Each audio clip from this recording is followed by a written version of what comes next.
Kembali bersama kami dalam Inspirasi Ramadan dan kita masih bersama tentunya dengan Bapak Menteri Agraria dan Tata Ruang Kepala BPN, Bapak Sofyan Djalil.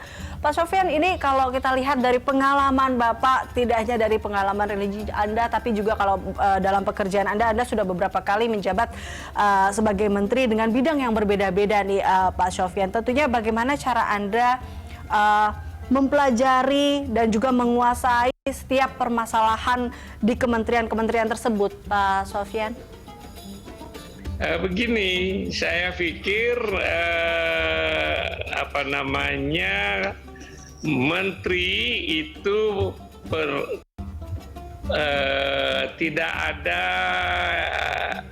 kondisinya yang kontekstual ya. Dan menjadi menteri semua membuat kebijakan publik. Ya. Kebijakan publik, waktu saya di Kementerian Kominfo kita bikin kebijakan publik yang terkait dengan ICT, pengembangan informasi, komunikasi, teknologi komunikasi dan informasi ya.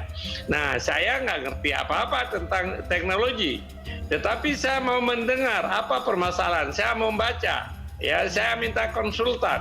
Saya kemudian meminta orang-orang yang ahli untuk menjelaskan apa tantangan ICT kita. Ya, itu perlu waktu sekitar 2-3 minggu, kita diskusi intensif itu. Nah, kemudian pindah jadi Menteri BUMN. Menteri BUMN saya kebetulan punya pengalaman, pernah jadi komisaris sebelumnya, pernah melakukan riset tentang BUMN, dan pernah menjadi asisten Menteri BUMN tahun 99, jauh lebih mudah tune in. Kemudian saya dipindahkan jadi Menko Perekonomian, karena Menko Perekonomian ini kan fungsi koordinasi, karena pernah jadi menteri di kabinet sebelumnya. Jadi saya mengerti persoalan-persoalan koordinasi, kemudian kebijakan publik dalam bidang perekonomian dengan segala dinamikanya. Nah, kuncinya adalah saya yakin kalau kita jadi menteri ada orang-orang yang ahli yang ada di dalam. Dirjen-dirjen itu mereka sudah punya pengalaman yang cukup panjang. Mereka mungkin mulai karirnya begitu tamat dari UI, tamat dari ITB, tamat dari Gajah Mada, masuk sebagai pegawai di sebuah kementerian. Kemudian disekolahkan, kemudian dengan proses pembelajaran yang panjang, mereka punya keahlian, mereka punya kompetensi. Kewajiban menteri adalah bagaimana meng-lead mereka, kita menjadi konduktor, kemudian semua kurva pembelajaran organisasi ilmu yang dimiliki oleh semua orang, kita bagaimana mensinergikan untuk mencapai tujuan yang lebih baik. Saya punya prinsip dimanapun berada, setiap hari kita harus menciptakan nilai tambah. Karena nilai tambah itulah kunci daripada kemajuan. Saya pindah ke Bappenas. Di Bappenas itu orang Bappenas, orang ahli semua. Tetapi kemudian barangkali mereka karena terlalu rutin, ini yang terjadi di berbagai kementerian. Mereka terlalu rutin, mereka terbenam sehingga tidak bisa melihat langit, berada di dalam kotaknya sendiri. Nah, kita dari luar harus menjadi sebagai orang yang melihat dari helikopter view, tapi ahli-ahlinya ada di sana. Kuncinya adalah mau mendengar.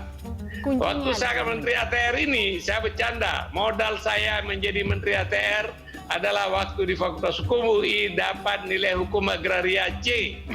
Saya bercanda. Ya, tetapi dalam tempo saya 1-2 bulan, ya saya sudah grab sebagian besar masalah.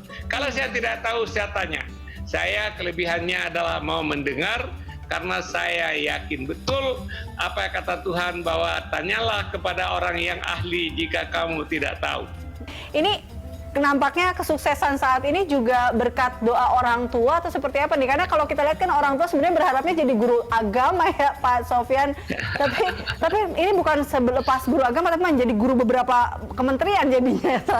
Apakah kalau kita lihat sebenarnya Pak Sofyan ini memang seberapa penting sih pendidikan agama menurut Anda Pak Sofyan bisa menjadi penentu keberhasilan seseorang, karena kita juga melihat bahwa masa muda Pak Sofyan ini kan begitu lekat juga dengan agama. Begini, yang pertama tadi tentang mendengar dan bicara ya. Saya diajarkan oleh ibu saya dulu, katanya Tuhan menciptakan satu mulut, dua telinga. Ya, esensinya apa? Dengar lebih banyak daripada ngomong. Ya. Ini yang bahaya, banyak orang ngomong lebih banyak daripada dengar. Kalau kita tidak mau mendengar, kita tidak mendapatkan kebenaran. Kalau kita tidak mau bertanya, kita tidak mendapatkan pencerahan. Oleh sebab itu saya paling banyak mendengar. Kemudian kalau saya tidak tahu saya tanya, ya. Al-Qur'an mengatakan fas'al ahli zikri in kuntum la ta'lamun. Tanyakan kepada ahlinya jika kamu tidak tahu. Maka saya dalam rapat-rapat awal di kementerian dimanapun, saya lebih banyak betul-betul pemimpin rapat. Semua mereka para ahli itu bicara tentang substansi masalah. Tapi karena saya punya area of interest yang luas sekali, ya, saya kebetulan sekolah di Amerika, mengambil ya master saya 2 dan PhD dalam bidang yang berbeda.